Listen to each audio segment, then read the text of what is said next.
Hello and welcome to the Citi Newsroom on Citi TV. We are also live on DSTV channel 363. My name is Frema Adunyame. And my name is Tuffour Boateng. Coming up. Properties worth thousands of cedis destroyed following inferno at Dump Market in Accra on Thursday. Me a city guide na me wo habi. Na de hu ya ne say ye wo ha na ye ti pom ple kope. Ye ti pom na ye behwe ye na eyija ana aye dey atom. Relatives of some deceased COVID-19 patients question delay by health workers to bury their dead. They told us without the attendance of the AMA crew, nobody can do anything. So all bereaved families are just seated. Some even left, and we left the corpse to the mercy of the weather. So disheartening. Also coming up, portions of the Kobore stretch of the Bongo Road washed away by floods to be fixed when water recedes. There is a contractor on this road, the Bongo Road, and once the water subsides, we've already talked to the contractor about how we are going to deal with this matter. And later on constituency radar, will the NPP be able to take the Bongo seat, which has been held by the NDC since 1992? I have drilled more boreholes than the District Assembly. I have drilled 43 boreholes using funds outside the common fund, either my own private funds or funds coming from friends and others.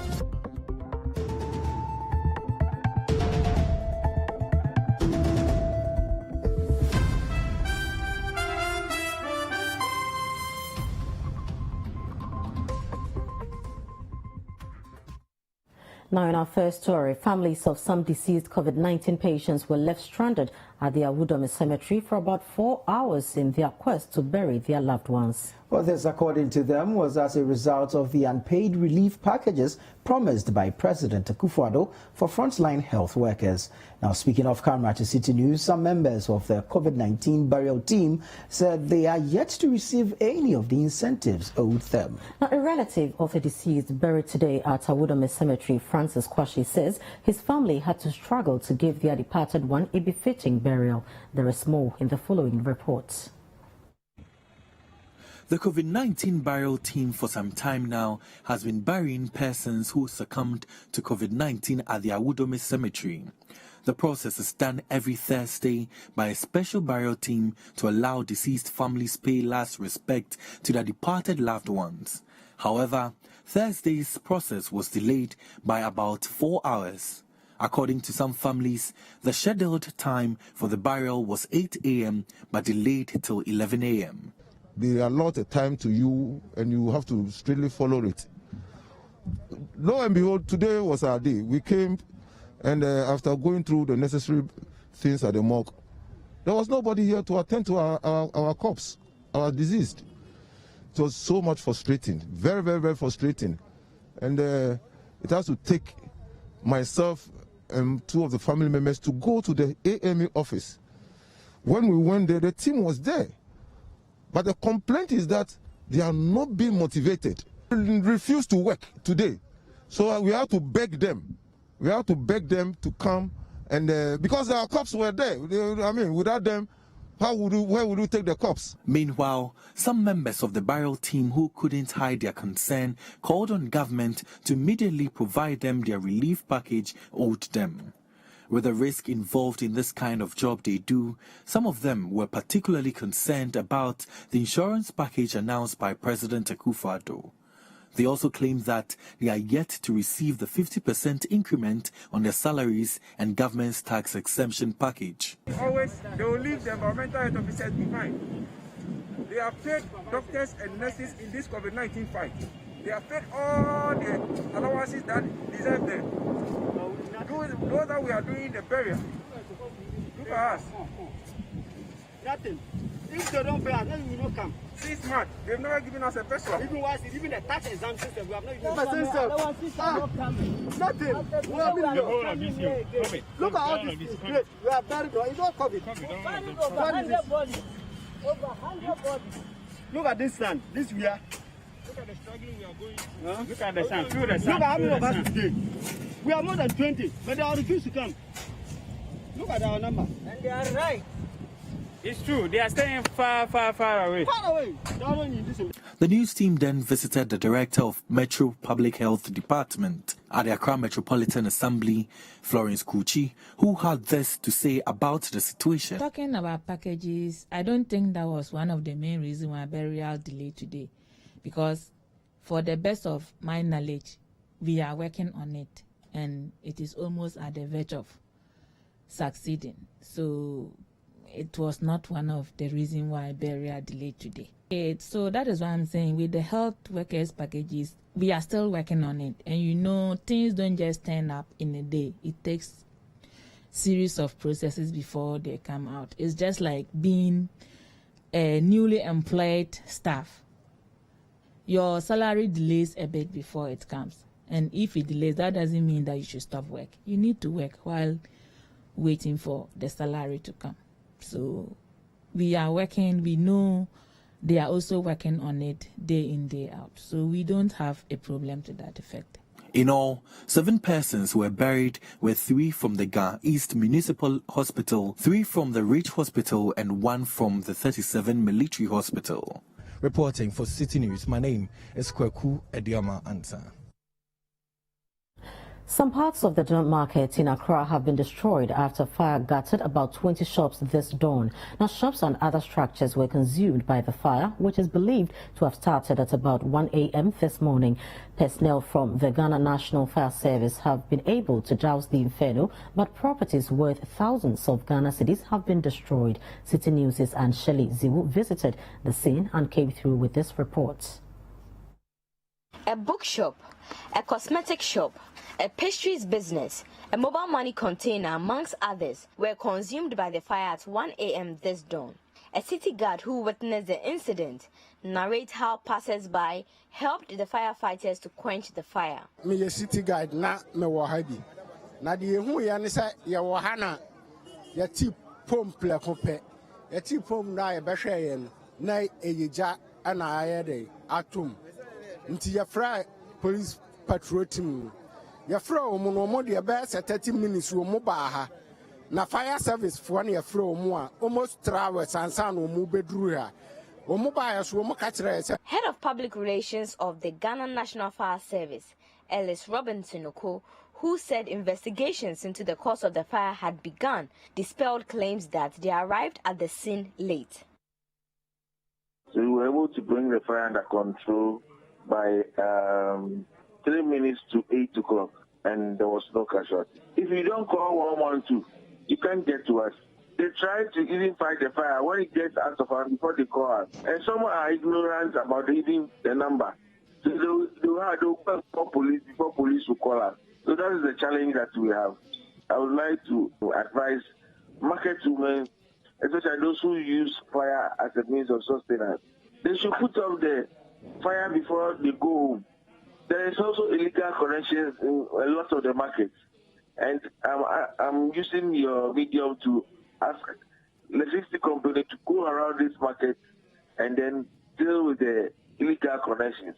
I think when that is done, to reduce the fire breaks in the market. While trying in vain to salvage property, the affected shop owners called on the government to come to their aid. In fact, 3 shops. 3 shops. How much money? I don't mean to mention, mean to me. Freezers brand new. To me, who say, and easy. And I say, as soon as I started saying year renovation, I condemn. Me, say, Obibe Boame, and now Bambe Boame, fine by. Minim diame nyame na betro enra me kokrom kofa anema nyama no kra me hihye nwie me ba na me hihye mabre na me jaye se me wo rig bo ha ebi kra ba ko ye 600 cedis rig ba ko pe ntimi nkai cosmetics ntimi nkai de maya de minim de maya de yesra omo ne se na nka ombe maya tumi awura mu na bi ebetuma yi nuama no na yɛbɛhwɛ sɛ bi ase table kra na yɛde bɛsi hɔ atɔn ade a chance on bɛka so the chance no ɛbɛgye ho because yɛagye loan yɛde yɛ adwuma yɛhwɛ yɛ mma nti wode chance bɛgye ho na bronya bɛbɛ bi a chance no so de gye ho bi a wan yɛ kra na ɔmo ba ho meton robbers na me famade nso kam me nyema dodro sen ne so yentumi mmoa no because na 3 days kra na ekofa ne oma me de bai na me nton mu ba akokra anti ni sika de yentumi mmoa no sisi o se do so ti de na mo basis lo na makoji ti de na mo basis aban na yebese na obi owo mbo bi obeboye because say ye ni sika bia eda baby a ye de be ye baby fofo nti mmoa na ye stress Though the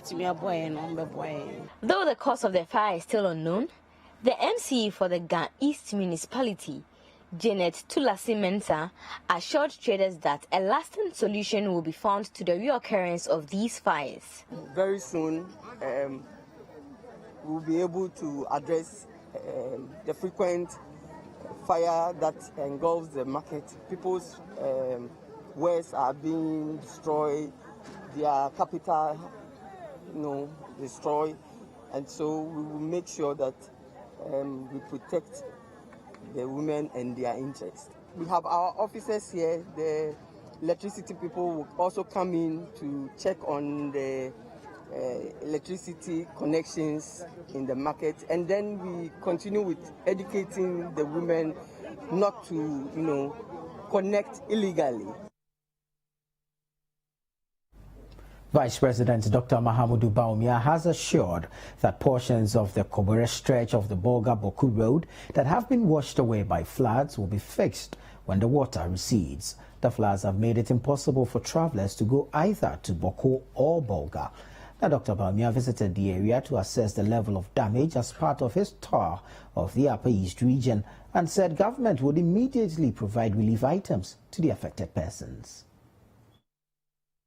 The spillage of the Bagri Dam, coupled with very heavy rains in the Upper East region, have led to the destruction to hundreds of farmlands, while hundreds of residents have also been displaced.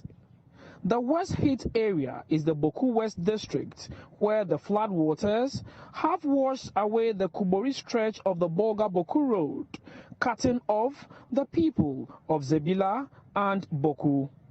The situation has grounded articulated tracks and left some travelers stranded.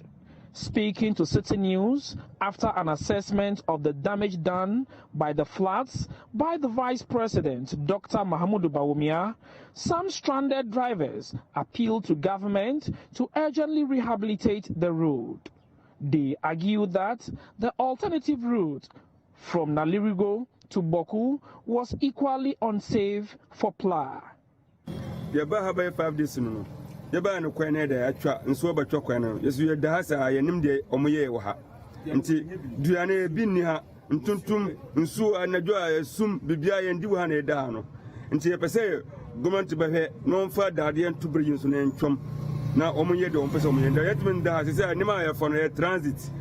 Ye papers nyina wo kulungu nti yentime san ba echi enko bebia enko fa de se ho na efa ana se o mu transfer ye papers nyina ko bebia san esma yetime dan ye ho nti ade me ye ha wo no wa Niger ebisi sa o mu de ndade nkese na to so ana ka tunu twa mu ko a chiri no meya den o meya kwan no ana onma ya kama nti so mbetimu half o se o mpefo no mo han so mu so metimi aye den aye sa ma ye na de nem na twa mu kwa na chiri ma behwe so aye kwan na kebe boye nyina o je wa ho kire ya aduane sem tontom wie yenya aduane ndi akomode o ntama ho kire pa. Vice President Dr. Mahamudu Bawumia, as part of his 2-day working visit to the region, visited the floods areas to assess the extent of damage to farmlands and residents. Speaking after his assessment of the situation, Dr. Bawumia assured that the affected persons would immediately be provided with relief items, while government would take measures to fix the road when the flood waters recede. We've seen that the roads have essentially eaten away the road, and you have a big gap left and nobody can cross from Zebila going towards Cook because there is this breakaway of the road. So we have come here to assess what the situation is. There is a contractor on this road, the Bongo road, and once the water subsides, we've already talked to the contractor about how we are going to deal with this matter once the water subsides, and they have some ideas about how to quickly move in and deal with this matter, assess the structural strength of the bridge that is just outside here, and we will do that. Dr. Bawumia also provided relief items to displaced persons of Anetim in the Boateng municipal and an amount of 10,000 Ghana cedis to support all affected persons by the floods. And NADMO has brought in relief items to provide for the people. And these relief items include mattresses, soap, rice, and other oil and other buckets, and so on. So water, and so they've been provided items to allow them to have some normality whilst we deal with the bigger problem. As the December 7 parliamentary election inches closer, first-time parliamentary candidate on the ticket of the NPP, Peter Ayimbisa, is confident of snatching the Bongo seat from incumbent NDC Member of Parliament Edward Bawa. Even though the people of the Bongo constituency have been loyal to the NDC since 1992, Mr. Ayimbisa is optimistic of breaking the party's stranglehold. Citi News' Frederick Awuni reports. Bongo is the district capital of the Bongo constituency in the Upper East region and shares a boundary with neighboring Burkina Faso. It also shares borders with the Kassina Nankana district to the west and the Boateng municipal to the south. The total area of the Bongo constituency is 459 square kilometers, and residents here are farmers and petty traders. The constituency has the Via Dam for all year-round farming and its resonating rocks. The Bongo Rocks is a top tourism site. The constituency has 5 senior high schools and a private university at Namor. In spite of the strides the constituency has made, deplorable road networks, inadequate furniture in basic schools, abandoned projects among others, remain critical issues that constituents want resolved.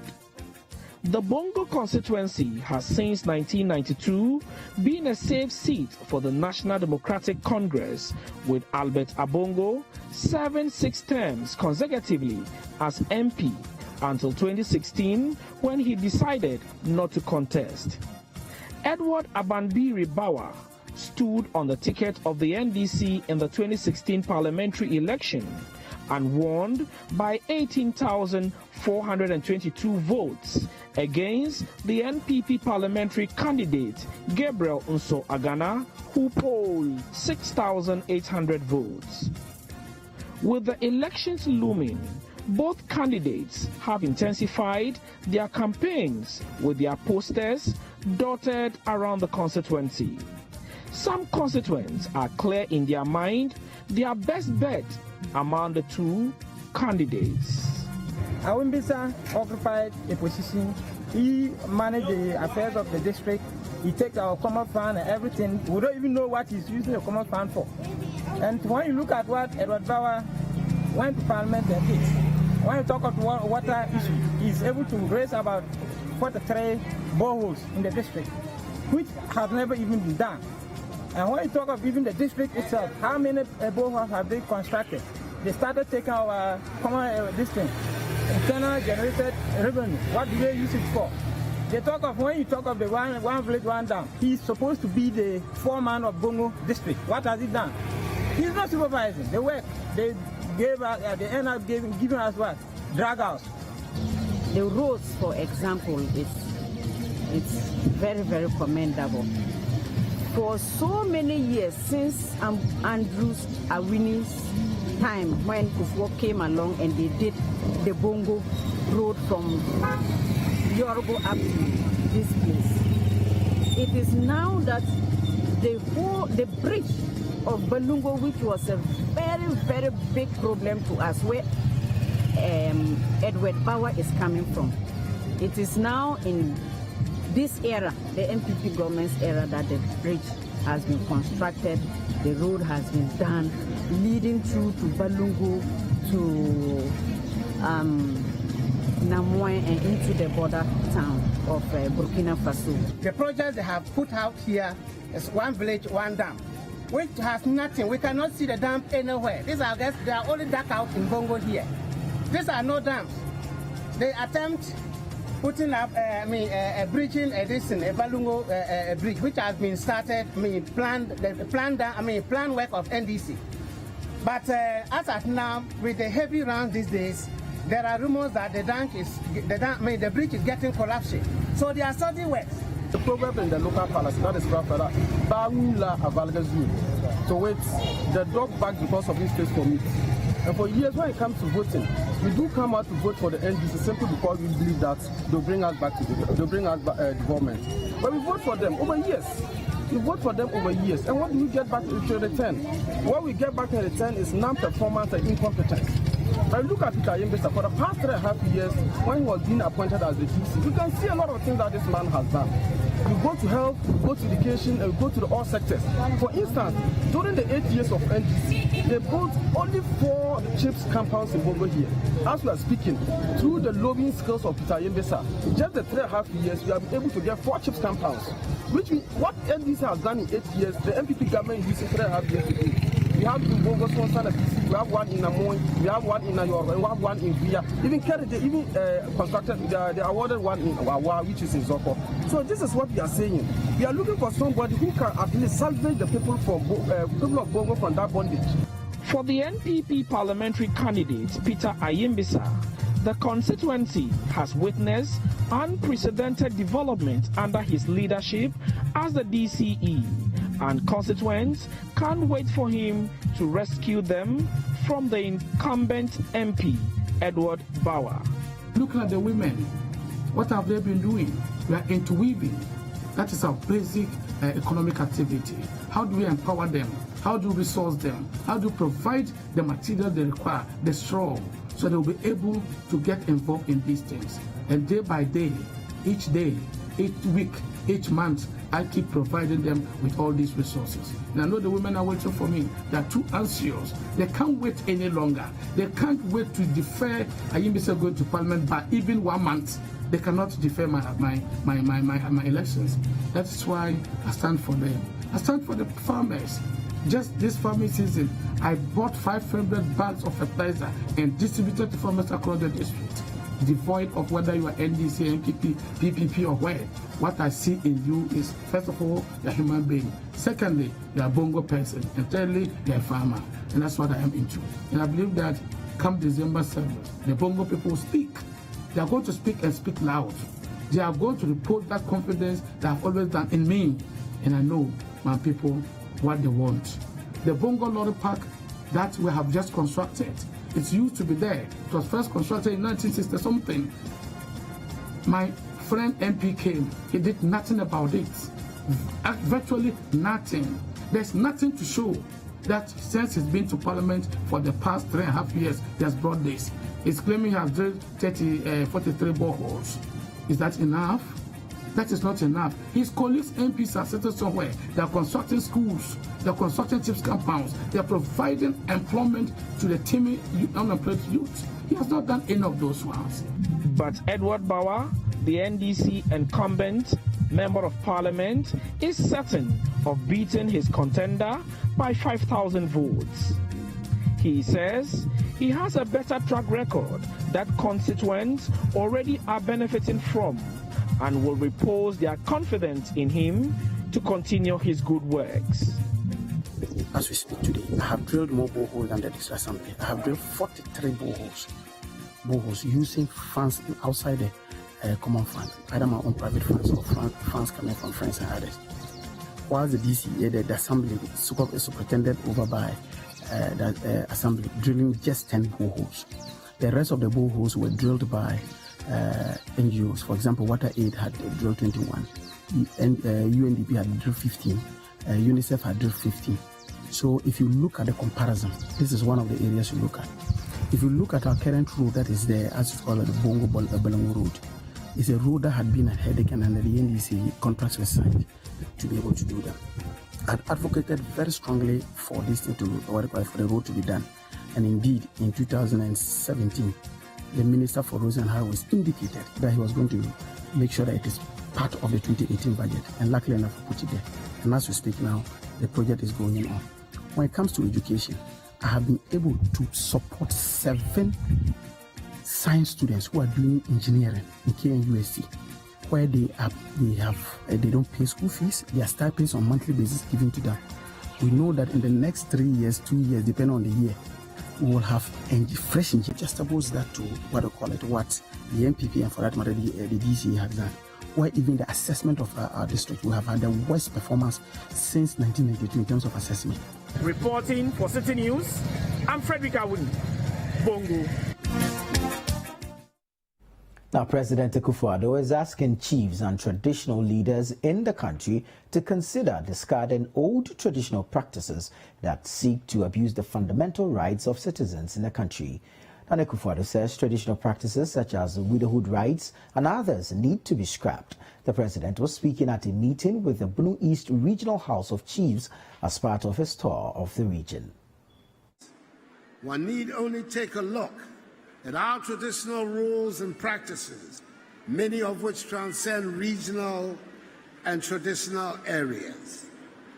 There might be different reasons assigned in different parts of the country for why you cannot farm near the river or go to the farm on a Wednesday or Thursday or fish on a Tuesday or Saturday.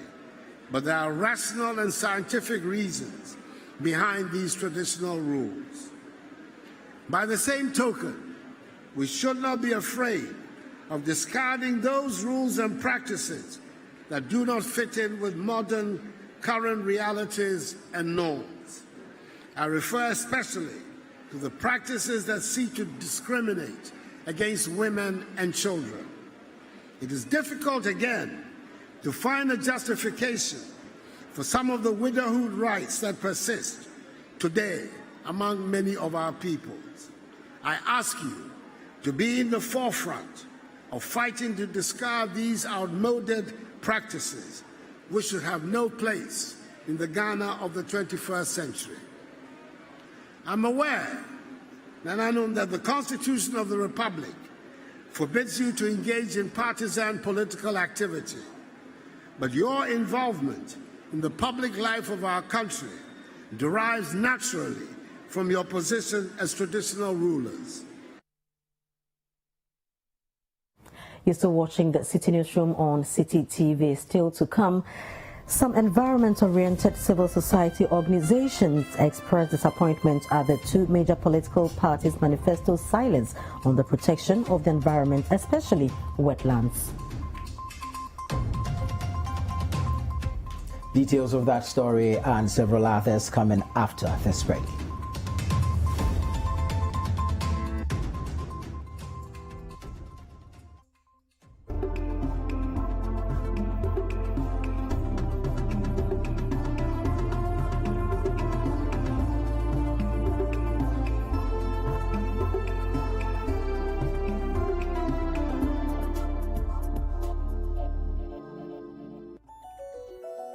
Rigworld Solutions, forging the frameworks of Ghanaian industry. Engineering solutions from the heart of Takrady, Kejebil. At Rigworld Solutions, we manufacture industrial bolts and nuts, fasteners, hoses and fittings for the extractive and petrochemical industries. World-class products with local expertise. Locate our factory in Kejebil off the Takrady Takwa Road. Call 0302 949917 or 0540 107504. Email enquiries@rigworldsolutions.com. Rigworld Solutions, crafted in Ghana, engineered for the world. Thank you, sir. Hello, my name is Samuel Ofori, a film actor and a film director. Because of the nature of my job, the taste for quality things is endless. Quality phones, quality laptops, quality TV sets. Let me show you my secret.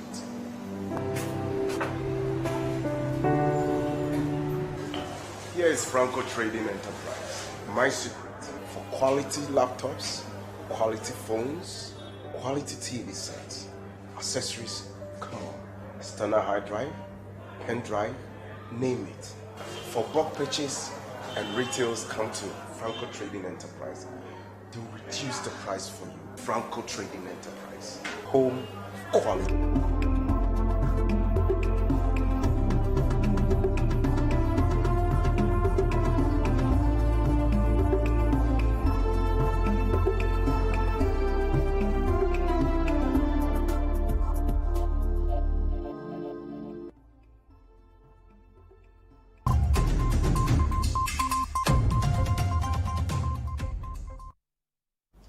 You're welcome back. Let's bring you some more stories. Now, running mate on the National Democratic Congress NDC's ticket for 2020, Professor Nana Jane Opoku-Agyeman says the work of civil society organizations, CSOs, must be encouraged to keep the government at all times on its toes. Professor Opoku-Agyeman made the comment and others during a visit which commenced on Wednesday, September 10, to some CSOs in Accra with the aim of forging cordial relationships with them. There's more in this report. During an engagement with members of the Center for Democratic Development (CDD), Professor Nana Jane Opoku-Agyeman said Ghana would be better off if policymakers would take criticisms from CSOs seriously instead of being defensive. When not properly handled, leads to even further divisions than we have in the country. And finally, oh, this is a certain NGO, that one is a certain CSO. It's not helpful. And we think that part of the solution, we'll listen to you, I'm sure there are many other solutions, is to maintain a dialogue. It's not about being praised, it's not a praise-singing organization. It is an organization that looks over your shoulder and tells you this is what it is. It's not about being afraid to accept criticism. It's about being sure that that criticism is evenly applied. It is about knowing that, oh, when X does it and it's wrong, it's the same as when Y does it, it is wrong, and civil society will maintain that middle line. Former Deputy Finance Minister Mona Korte noted that the NDC will need maximum support from CSOs to effectively implement promises made in its People's Manifesto. Now that we are in opposition, we can look at it with a fresh set of eyes, and we are humbled, and this helps us in going back into government and knowing exactly what needs to be done, all the tweaks or the big changes that need to be put in place. And you are going to be an important part of that process to make sure that it is successful, not only for us as a party, but for the whole nation. So dialoguing with you as we've come out with our People's Manifesto, as we call it, because we believe that it came from the views of the people, and Nanoye will speak more about that methodology. Executive Director of the CDD, Professor Henry Kwesi Prempeh, says his outfit, together with other stakeholders, will peruse the manifestos of both the NDC and NPP and suggest additional input. We've, of course, had a cursory look at your manifestos.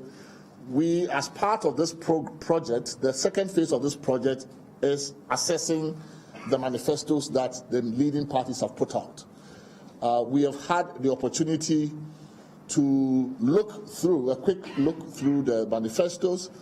We are dedicating some time putting together a team, both in-house, but also the experts that helped us to put this first document together. We'll come back and then we will retreat about the manifestos. A three-time district chief executive who served under the National Democratic Congress in the Upper West region, Robert Baker, has defected to the New Patriotic Party. Mr. Baker served 2 separate terms as DCE for the Den-Sisala district under the Rawlings administration and was again appointed as DCE for the Sisala West under the Mills administration. He announced his defection yesterday in Gulu at a rally organized to welcome the Vice President, Dr. Mahmoudou Bawumia. We don't just follow parties, we follow parties that have development for particularly taking interest in the rural poor. I was DC 3 times and worked with people. But when NDC announced the cancellation of school feeding, teacher training allowance, my heart left my head this and that day. I said, if it is anything at all, it should not be a northern president that should cancel teacher training and nursing training allowance.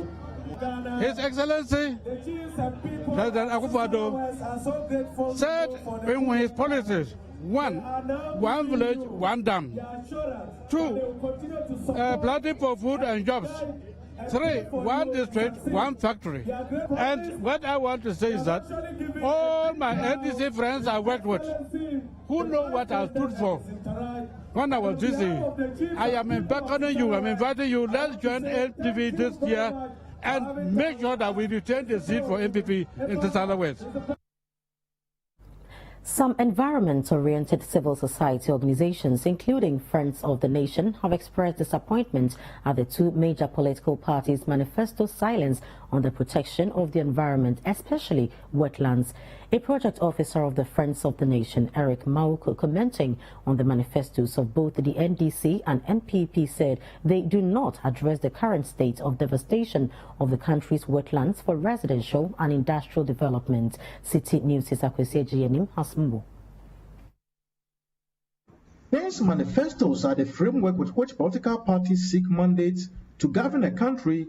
It was anticipated by environmental-oriented non-governmental organizations like Friends of the Nation to see major proposals to protect the environment in these manifestos. However, Friends of the Nation, which is campaigning against the devastation of the Butua wetland in Takoradi, says the manifestos of the NPP and NDC have no clear-cut policy that seeks to protect the wetlands despite failure of existing laws to do so.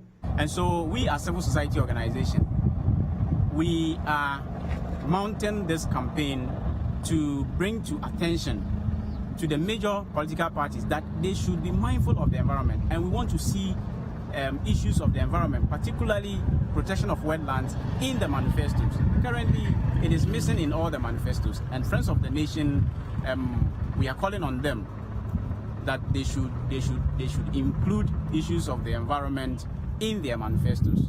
The administrative officer of the Western Regional Wildlife Division, Nancy Bwachi Ansa, told Citi News, although wetlands are supposed to be protected by the 1971 Ramsar Convention, of which Ghana is a signatory, they are rather treated as wasteland. We don't value our wetlands in Ghana here, and it is time that we increase public awareness as F1 is doing, and let the people understand the purposes of these wetlands so that they will help us to protect the wetlands for future benefits. So government should look at protecting all those wetlands and giving it full protection from any encroachment and illegal activities, because these things, no matter how you look at it, it's not good for us. It's not good for us. A senior programs officer at the Western Regional Office of the Environmental Protection Agency, Hakim Seidu, commenting on the ongoing unauthorized development in the Butua wetlands in Takoradi, said they are not against development but must be sustainable. He therefore stated the EPA will collaborate with the Secondary Takoradi Metropolitan Assembly to stop it. Meanwhile, the physical planning officer at the Secondary Takoradi Metropolitan Assembly, Kofi Yeboah, spoke to Citi News on the unauthorized development in the Butua wetlands. We are carrying out, in fact, this development that you see here is not featured in the revitalization plan. We didn't know about it. We first thought it was the tankers who were just trying to fill this place to just park their car because of the gold installation here. What we are doing is that we have started a social and environmental impact assessment in progress. We've done some geological surveys here. Well, let's still stay with manifestos because both major political parties, the NPP and the NDC, have launched theirs. But with each of them promising development across various sectors like health, education and infrastructure, how similar or different are their plans for Ghanaians? Head of research at Citi FM and Citi TV, Nathan Kwao, has been studying both documents and has joined me in studio. Hello and welcome, Nathan. Thank you very much. Right, so what are some of the general differences between the two manifestos? Well, broadly, the two manifestos come across slightly different. Now, if you look at the NDC manifesto, for example, theirs is a mix of a problem statement or identifying what they feel is wrong in the country, and then they follow up with solutions or the promises to fix those problems and make life better for Ghanaians.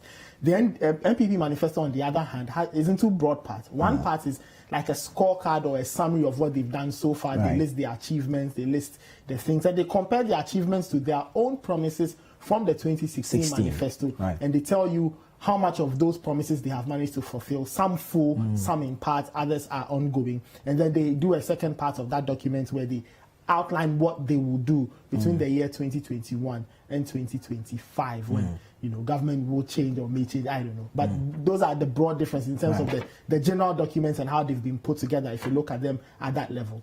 So generally both manifestos look like an assessment of the NPP, if I can put it that way. So the NPP is assessing itself while telling Ghanaians that if you give us 4 more in power, this is what we'll do. While the NDC is assessing the NPP and say that these are the problem areas, A, B, C and D are not working, and this is what we'll do to correct those situations. Right, but let's take a sector like education and health. What are some of the similarities or differences you have noticed in there? Well, there are lots of them, but I'll highlight a few. So, for example, the two parties talk about free SHS.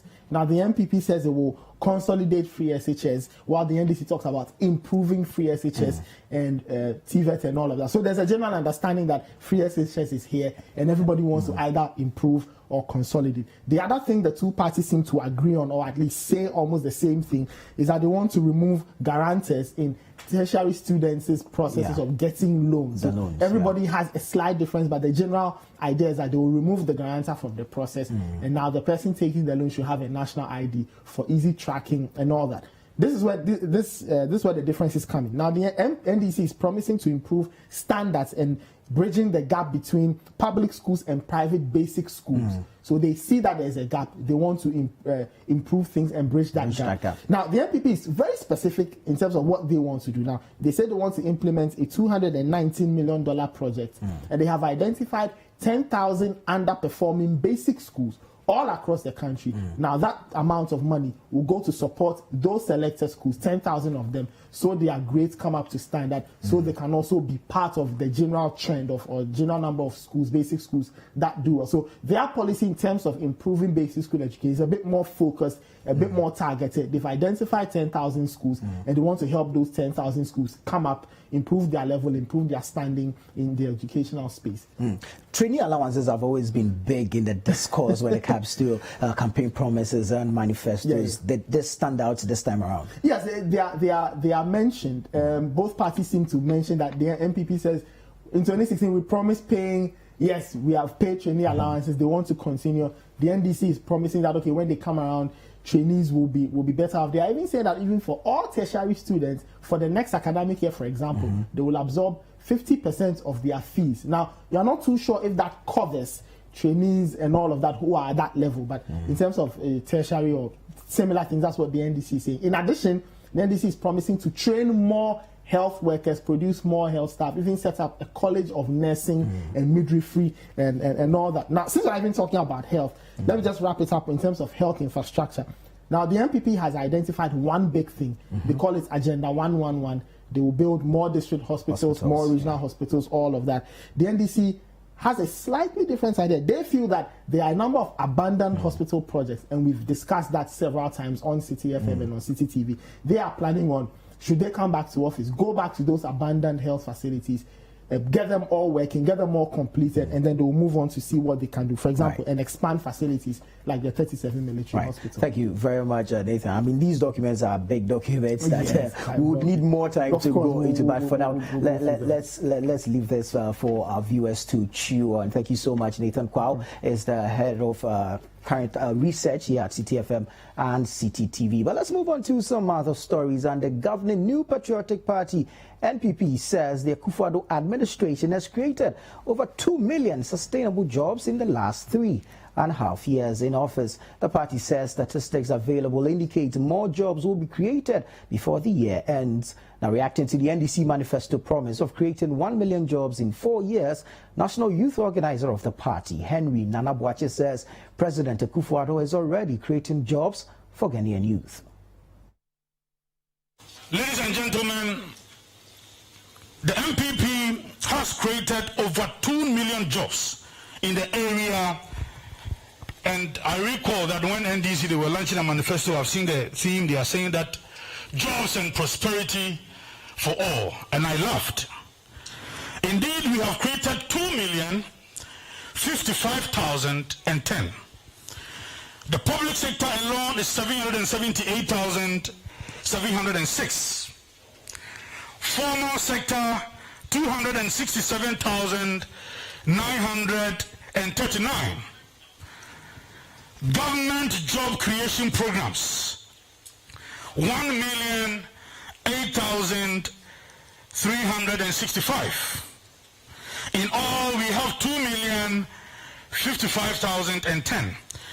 And then when you look at the government programs through which jobs were created, planting for food and jobs alone, 762,300.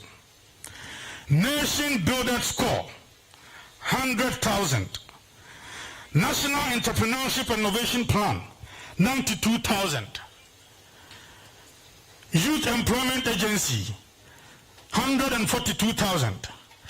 National Identification Authority, 35,380. And then we have the Outgrowers Value Chain Fund. We have 7,254, and then the Ghana Commercial Agriculture Project to 11,431.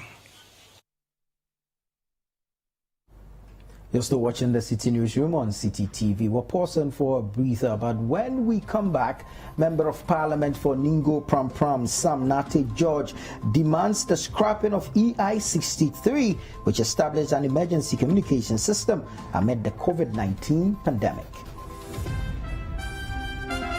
We'll be right back with the details. Don't go away.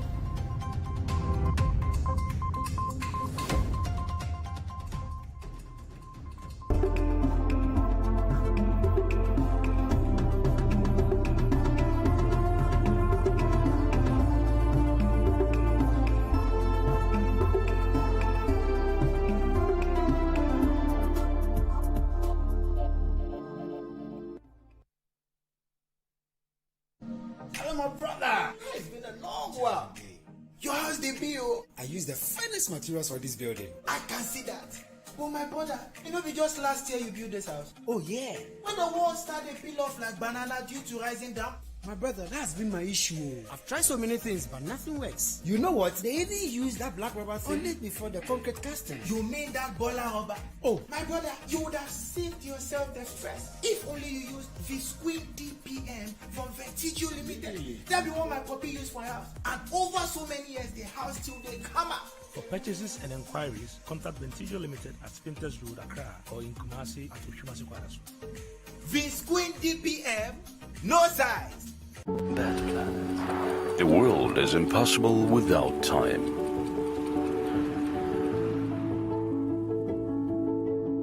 That planet. Time is endless motion.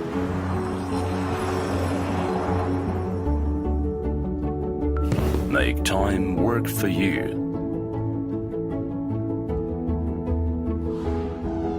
Bet Planet. Time to bet.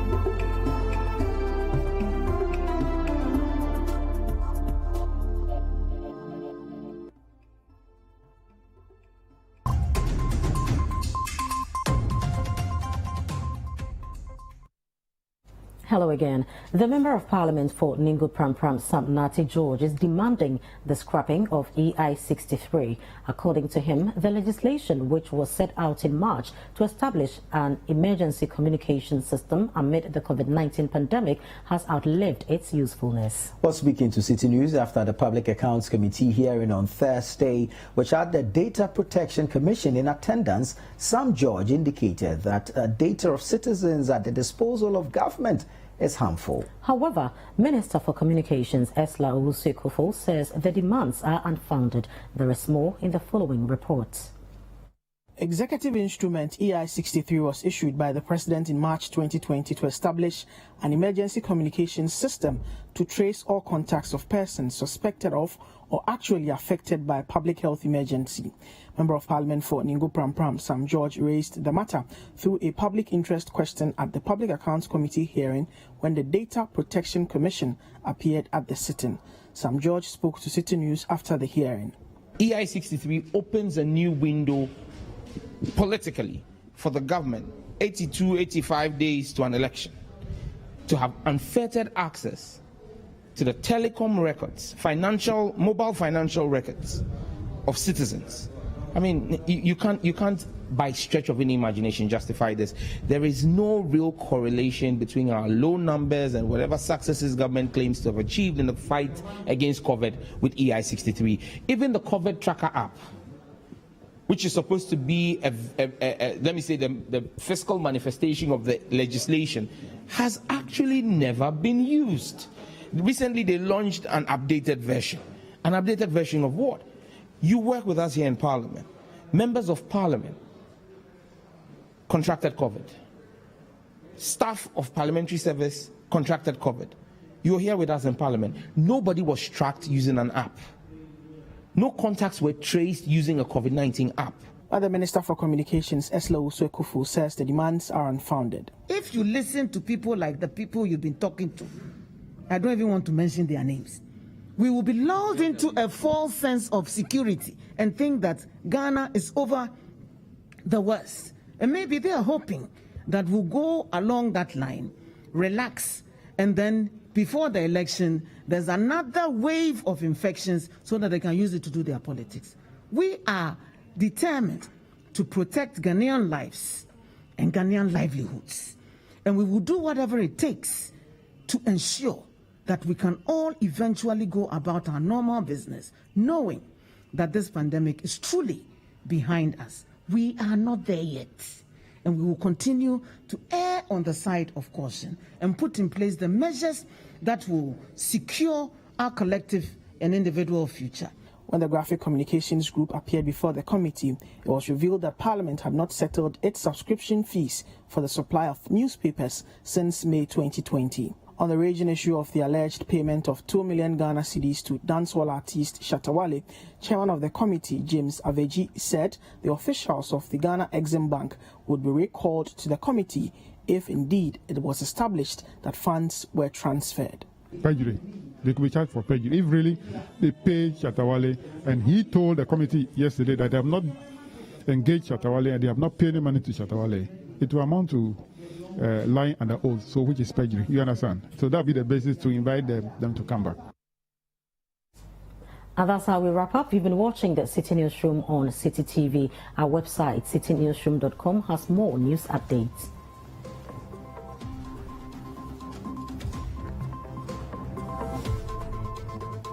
Subscribe to CityTube on YouTube for more exclusive video content from Citi TV. Download the Citi Newsroom app from the Google Play Store and keep updated on the go.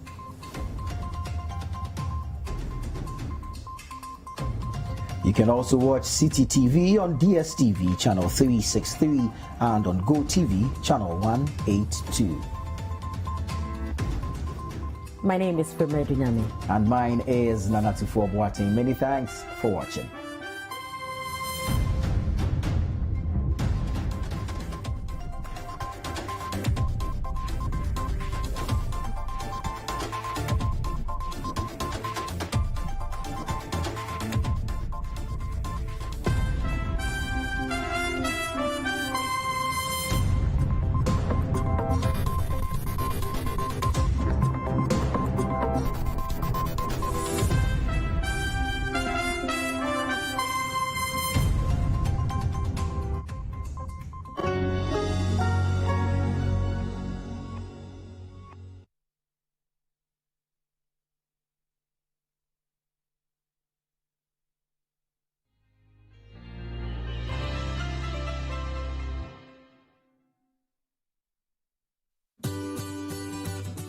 Citi TV is live. On DSTV, go to channel 363.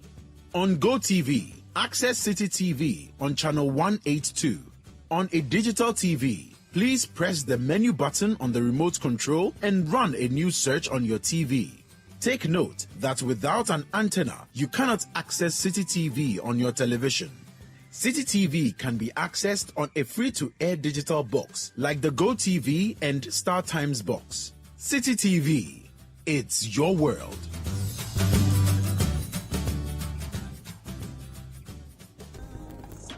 So, should you leave a cheating spouse? Can you survive the marriage? I don't think so. How do you deal with inappropriate family relationships? For her to be married to you and still have the audacity to be romantically involved with your sister is serious. And indeed, is love a good enough reason to marry someone? Your partner should yearn for you. Don't forget, you can actually send your questions ahead of time to Jessica at citifmonline.com. Sister Sister is live on Citi TV every Friday at 9.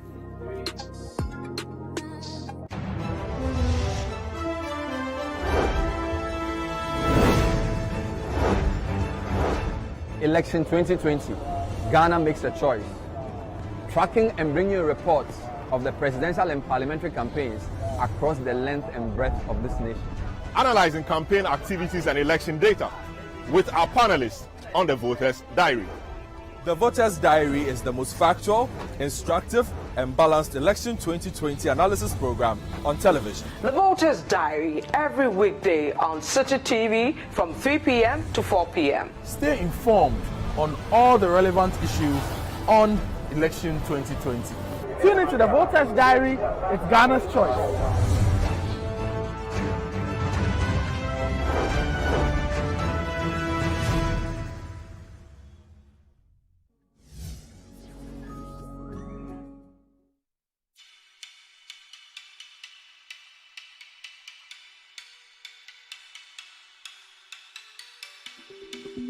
Rigworld Solutions is a wholly owned Ghanaian company that offers multiple engineering solutions for the extractive and petrochemical industries. We manufacture industrial